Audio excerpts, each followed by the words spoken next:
All right, 72-hour rule, guys. Got a big smile on my face because this is the third time I've tried to make this video. I've got a little friend here who's trying to take over the film, and that's okay. She can be in it. She doesn't need to hog the camera.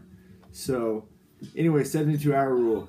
This rule is something that I did not know about until older in life. Some people know about it, and good for you. Some of you don't feel like you're left out of the box because it's not taught in high school. It's not taught in elementary school. It's not taught in college, but a lot of people know it. And so the 72-hour rule is such that when you're trying to make a decision, you wait 72 hours to make it. So for instance, if you wanted to take a trip next weekend, right? And just out of the blue, you're like, oh, I'm gonna take a trip. Or, hey, I'm gonna buy a car. There's this really good deal on a car. I'm gonna buy a car next weekend. And if you think about it and you think about it and you think about it and you fixate on it, what's gonna happen, right? Because what we think about, right, what we dwell on, what we set our mind on is what we gravitate towards. That's why I'm always telling you guys to have positive, grateful thoughts, because you'll gravitate towards those empowering beliefs. However, the same works when making a decision. If I sit over here and every day I just think about this new BMW motorcycle, then that's all I'm going to think about, and that's what I'm going to end up going to get, you know? And so with that, it's important to take 72 hours, and how that works is you just say, okay, boom, I want to do X, Y, and Z. I'm going to write down the pros and cons. I'm going to look at why it's important, why it's not important, why I want to do it, why I don't want to do it.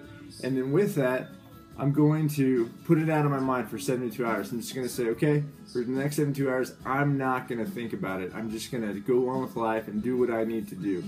And so with that, as I do that after 72 hours, it gives the subconscious time to process. It takes 72 hours and the subconscious will process. That's why if you've ever been in like a big argument with your spouse, or something stressful has happened at work, if you can just chill out for 72 hours, at the end of the 72 hours, your subconscious drops it off. And so the same with the decision. As you wait 72 hours to make the decision, at the end of the 72 hours, all of a sudden, it's either there or it's not. It's either has that same zeal and that same importance, or it doesn't, right? So right now it's like, oh gosh, I gotta do it. I can't wait. The world's gonna end if I don't go do X, Y, and Z.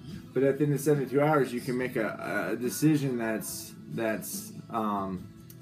solid and even keeled, right? All of a sudden you're like, boom, okay, this makes sense. I really don't need it as much as I thought it was. I can live without the new car. I can live without the new bike. I can live without taking this trip. I can live without doing this. I can live without doing that. But maybe at the end of the 72 hours, it's still as strong as ever, and you're like, dang, I need to go do that right now because I have to do it. It's going to be amazing. I have to go start this new business. I have to go get this new client. I have to go do whatever. And so this isn't for everything, but a lot of big decisions, this will help you know what's right. It'll kind of bleed off some of that adrenaline and excitement. So that's the 72-hour rule. I hope you use it. I hope that makes sense. Ask me questions if it doesn't, and have a good day. All right, God bless.